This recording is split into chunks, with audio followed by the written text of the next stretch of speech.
Welcome to the podcast. The next train to arrive is bass in your face. My name is Jack.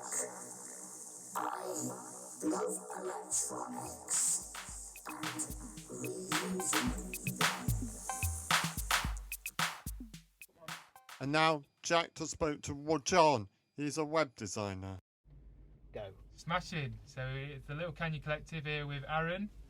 And Jack. And John. Smashing.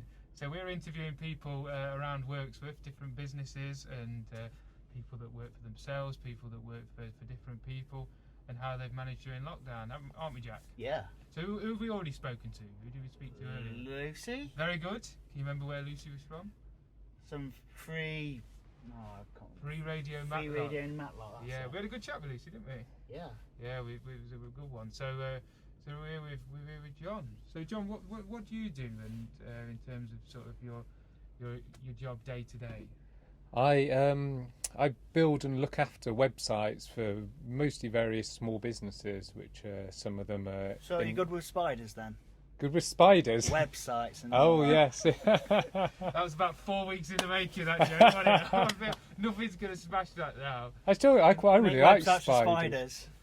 Actually, real spiders. Sorry, I go off a complete tangent here, but I like it when they come in the autumn. And you kind of get to know them, and then you're like, oh, there's that little spider that I know who lives up there. And then when the spider's not there, like, I wonder where he's gone. And the next day they're back there, and you're, oh, Did you name it's them? like little friends. Did you get like attached to them? I never get names. Well, now we've got a cat. Actually, the cat mostly kills them now. Yeah. So this is more, which is better than a killing birds, I suppose. But There's like a level of what's acceptable. You've got a cat, haven't you, Jack? I got a cat called Badger. Yeah, it's such Badger a name cat. for a cat. He's a black and white, lovely fellow he is. We're now onto a new segment of the show called "What Is Your Cat?" What's my cat? What's your cat? it was swiftly diverged from Diving away where to- from the lockdown into what's more important. What's your cat called, John? She's called Luna. Oh, that's a And good she's name. white. Lena. Yeah, I'd love Luna. I'd love to call one of my. When I eventually have kids, I'd love the name Luna. Yeah. For a girl. I've got 3 cats, and I think 3's definitely too many cats. Yeah, Good yeah, punishing, they but- can. Oh, they don't often get on, do they, cats? Sometimes they do, but Yeah, but sometimes they're not they too don't. bad, our ones. What's yours like with the Christmas tree, Jack? Have you had any? Because cats are No, hysterically. he just likes to sleep. Is that all? That sounds like a good cat, though. He does actually help sometimes eat shit. Oh no, I shouldn't say that. And all the rest of the stuff. Sure, it's not the worst thing. We're all adults. Yeah. How's yours with the Christmas tree? And just to end the cat. Yeah, she likes destroying the baubles and all the rest. That's She's right. quite an active cat, and she's quite clever. She's learnt to open doors, which is kind of both a blessing and a curse. But one of Yeah. our doors, there's one we lock her in at night because otherwise she gets them in the middle of the night. And she's got a big bell on her, so that to try and tell the birds of her presence.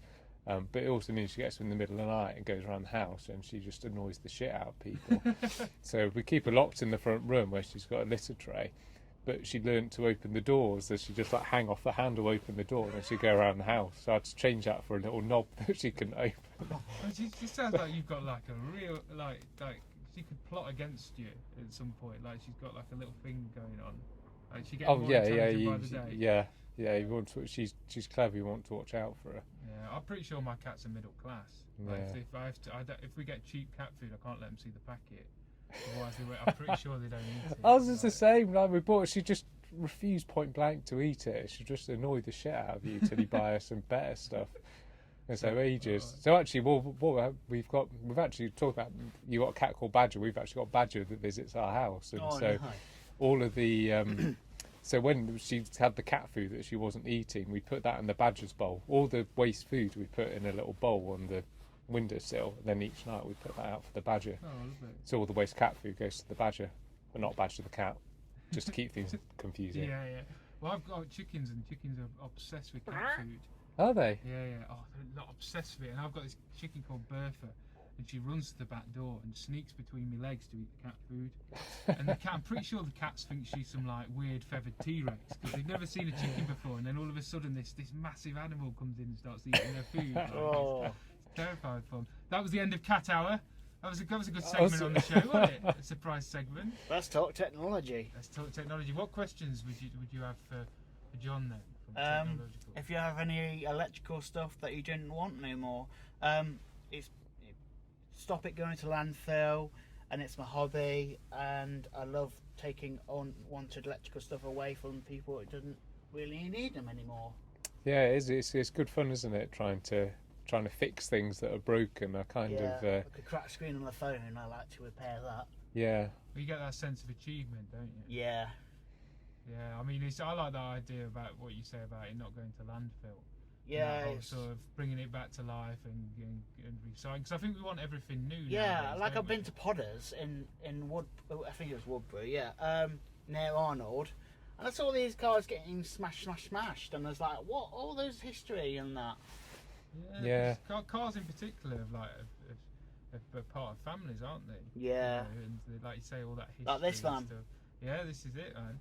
I've been through all sorts with this van. Some of it not that great, considering how unreliable it is. But Yeah. most of it pretty positive. So in your role, John, sort of what, how has it been affected by obviously this second lockdown?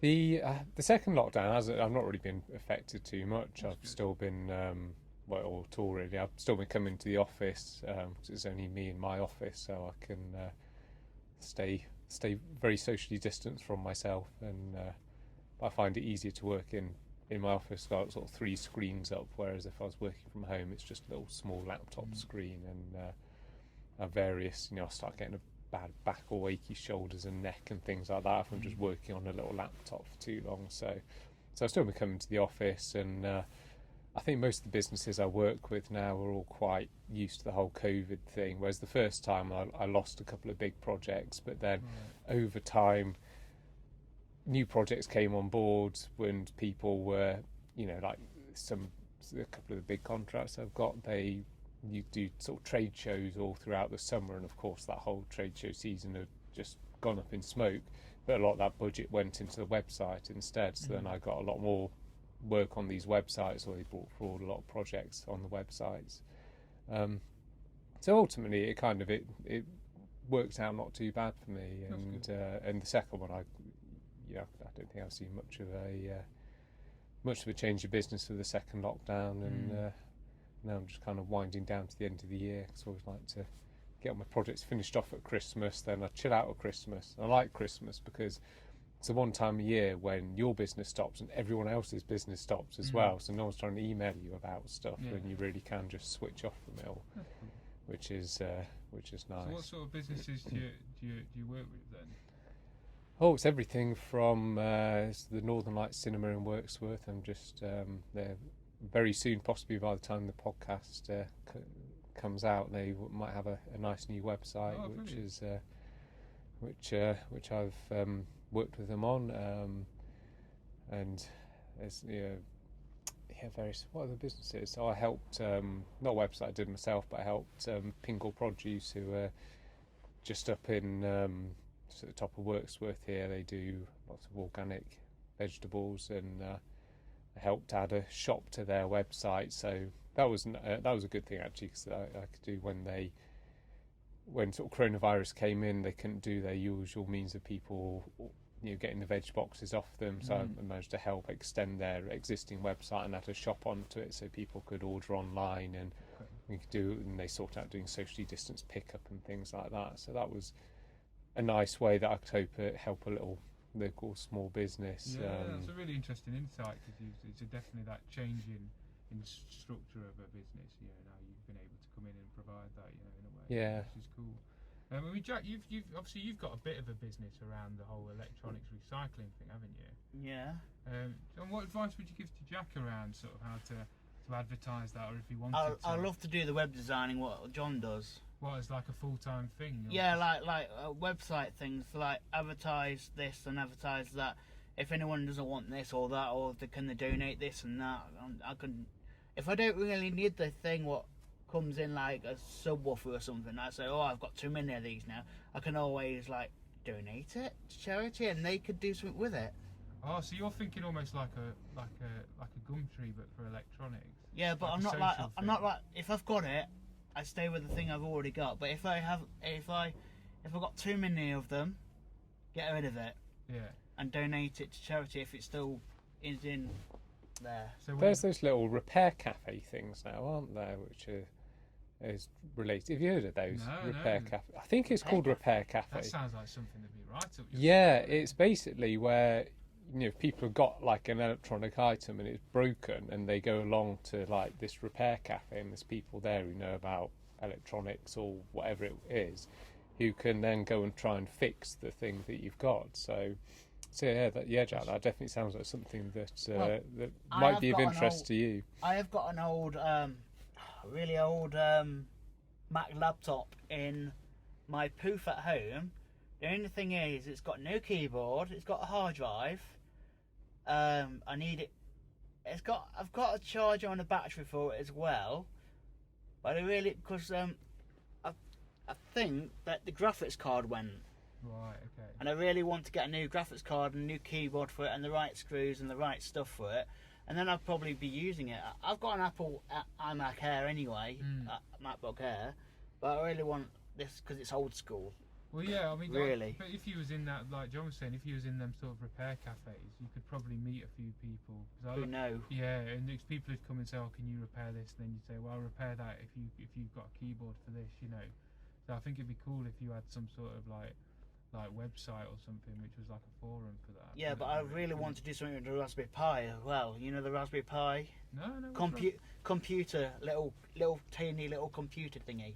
No, I've never. Yeah, I've got a little Raspberry Pi. It's one that I find I use it quite a bit in. It just sits at home, and what I mostly use it for is if sometimes I've got websites. I need to run like a really long process on it, like recompressing loads of images on websites is a common one I do, and it's a process that takes about maybe 4 or 5 hours sometimes, and you've got to keep a web page open. And so what I do, I just log into this little Raspberry Pi that's at home constantly on the internet, and just go to the web page, get that to do it, and then that just sort of chugs away doing that. I feel a bit left out. I don't know what it is. You two are all over this Raspberry Pi thing. Yeah, they're great. They're great little things. Really fun. Yeah, somebody came to me I came to somebody one day and said, "Oh, do you want to get the Raspberry Pi out?" And I said, "Well, how much?" Wait, let me start that again. Right. The thing is, I was saying to one of my carers one day, as I was saying, "Oh, can we go out and get a Raspberry Pi? It's 60 quid." But they thought, "Well, it's going to be a massive Raspberry Pi, that is, isn't it?" Yeah, but it was actually not 60 quid. Actually, it was only about like 20 quid or something for a second-hand one, and it was like 20 quid for a Raspberry Pi. What are you on? And it's like, no, it's not a Raspberry Pi. It's actually a little computer. See, that's what I thought you wrote about when you said Raspberry Pi. Yeah, I've never used it's a computer, not a pie. What you eat. How did you get into web design then, John? I've always been interested in computers, sort of right from I have as when well. I was young. I had a little Acorn Electron, which was sort of the poor man's BBC Micro, and I used to just program really simple stuff on that. Often it was just like changing the modes on it, or changing the colours, or make it do little bits and bobs like that. And yeah, I went through school and went to university and did computer science there, and then came out of there and was straight into a web design job up in Sheffield, and web development job, and kind of gone from there really. And it was it must be about 10, no, it's over 10 years now. I think I went self-employed, and I've never looked back really. And so yeah, it's been pretty much my whole life has been in computers of some sort, and my entire working life has been in website design. The brief interlude as a wedding photographer. That's a weird interlude as well, like a little sidestep. What Yeah. made you not stick with the wedding photography? Well, it was when I was I was living up in Edinburgh at the time, and I was an employee, but I wasn't really. I was doing kind of sort of website stuff up there, but I'd stopped enjoying it, and slightly prior to that, we've been on a kind of a year travelling away, and I really got into photography while we were away, and sort of decided when I came back I wanted to change career to become a wedding photographer, and actually, so I had a little part-time business doing wedding photography up in Edinburgh, and it was going pretty well actually. I had a good level of business, and somebody does quite nice stuff. But then, then we moved down to Derbyshire when my daughter was born, shortly after my daughter was born. Unfortunately, wedding photography businesses aren't very portable in that most of the business is referrals, and all of the people who might refer me were up in Edinburgh and not Derbyshire. It's quite a big jump as well. Yeah, and it was in the middle of the recession as well, and so I was getting fewer bookings, and the bookings I was getting were lower value, and at the same time, that's when I'd gone self-employed, because I did think at the time I wanted to just become a wedding photographer full-time, and I'd just do a bit of the web stuff as a transitionary thing to like have an income. But actually what I found was I started to really enjoy doing the websites and the web developments as a self-employed thing. I realised the bit of the job that I didn't actually like wasn't the website stuff, it was being an employee. So, so just doing it for myself, and I started to really enjoy it again, and seeing as that the wedding photography wasn't really making any significant income, I dropped that and then just went full-time with the websites after about a year, something like that, and never looked back really. Cool. It's definitely a good decision.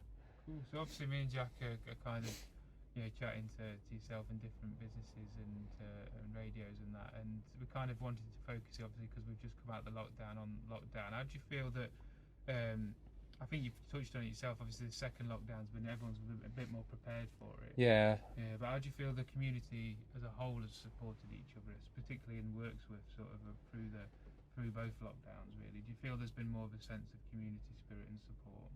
Yeah, I think particularly in Wirksworth, it definitely. I mean, I live up in Tansley, and actually, that's had a good community as well. But I suppose Wirksworth is a place that's got many more small businesses, and I've really seen the way that they've all helped each other out. Like the Feather Star let the Pingle Produce use their premises to hand out the fruit and veg every week when they do sort of the pick up on Thursday evenings, and just little things like that. And during the first lockdown, the Northern Lights Cinema were doing the same for them, and then because they couldn't be a cinema, then they had the little sort of deli things out there, and all the shops have been quite supportive of each other.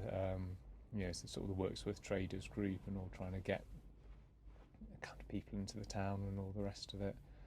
And it's been nice sort of down here as well, just sort of kind of chatting to the other local businesses, just as kind of a bit of company and socialising, which is I think one big things that's missing from people's lives. So you just kind of have a quick chat to some of the other little local businesses that are dotted around here. It just feel like it's quite a nice little community. Yeah, and it's just nice to kind of stay connected with it all, and it's that sort of connectedness, I think, that is the thing you could, if you don't make the effort to maintain it, that's the thing you could easily lose. So on the other side of it, Jack, you live more sort of in the centre of Notts, don't you, or on the outskirts? Yeah. It's a lot more sort of city. How did you get on sort of during the two lockdowns? Did you feel like people were quite supportive of each other? Because you had to isolate at one point, didn't you? Yeah. What was that experience like? Oh, that's not a good noise. No, it was boring actually. Yeah, I can imagine. Do you not have enough things to fix? Not enough electronics to fix? Well, I've been trying to get stuff off other people that can get leave my boredom, and I've got neighbours that are looking out for me. That's good. Yeah. But a lot of that social structure that you've got around swapping electronics and stuff, is that kind of died down a little bit during COVID, or has it stayed the same? It stayed down a bit, but I still love electronics though. It's just a thing. Yeah, you've got. So what in terms of computers? Just so to kind of let John know, what have you got in terms of in your inventory, shall we say? I've got a computer tower, some iPads, and then I've got my Apple Mac Air, my Apple Air, whatever it is. Some iPads as well. Cool. Oh wow, you've got quite a few different bits of technology there. Sound system as well, Sonos is a bit as well. Do all your different computers have a specific purpose to use them for different things?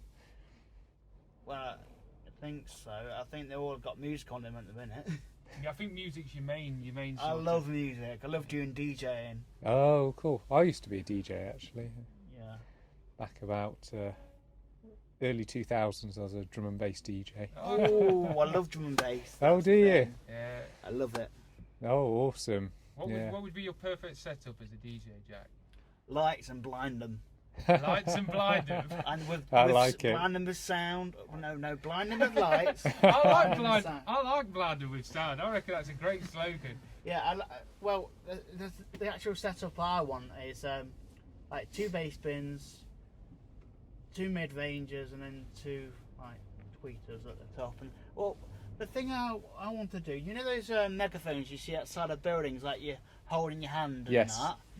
Well, the ones outside of buildings are like get off or something. Or when you're on camera, like, get away from here. You're not out here.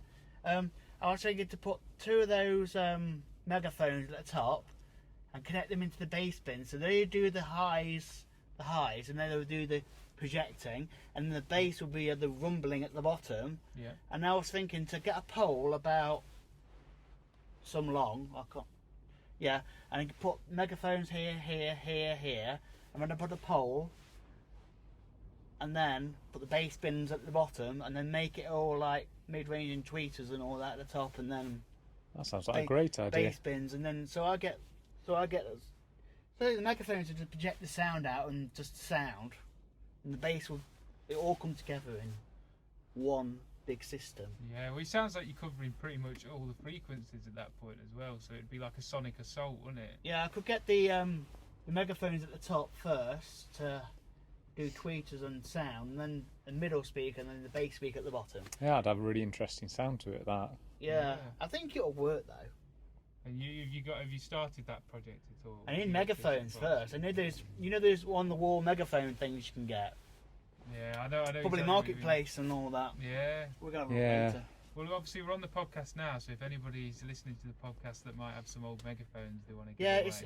it's not the megaphones that you hold in your hands. It's actual like on wall ones what you use for PA sound or something like through the shop or something. Yeah, Oh, okay, Like, yeah. announcement please, and they're just like the little grey things. Have two ones that are exactly the same, and I can wire them up to like an equalizer thing, so you can actually have tweeters that sound at the top and then bass at the bottom. So if anyone's got any old subwoofers and speakers they don't want, I'm in your man. Smashing, right. So we'll probably call that there. Thanks ever so much, John, for having a chat with us. Thanks, That's John. all right. Really appreciate it, mate. No, I've Maybe enjoyed it. Maybe Thanks for the one chat. day we can organise like a duo rave, a drum and bass thing between you and John. Oh, that'd Yeah. be sweet. Get John to get back into where he was in the early 2000s. Yeah, when can we start? Yeah, well, we chatted to Lucy from Radio Free Matlock about Yeah. next year when it's COVID's all done, maybe arranging some joint. I'd some love to joint set up a stuff. big PA system. I've done it some way before, but I'd just like to do it, speak on cables and make it all like, oh yeah. I can't explain that. I did actually do I was on the Joined End show on Radio Free Matlock a couple of years ago. My friend doing a drum and bass special Oh, on brilliant. that. Oh, we'll have to bring you out of retirement. You and Jack. For your, what was the slogan? What was it? I've forgotten it now, but it was class. Blinded by Blinded sound. by sound. Yeah. Yes. Blinded by sound. J&J, blinded by sound. Oh Right, yeah. Right, thanks again, John. Appreciate No worries. it. Alright, thank you. See you in a bit. Cheers. Bye. I build and look after websites for mostly various small businesses, which some of them are So you're good with spiders then? good with spiders. Websites and Oh all that. yes. Bracing your face.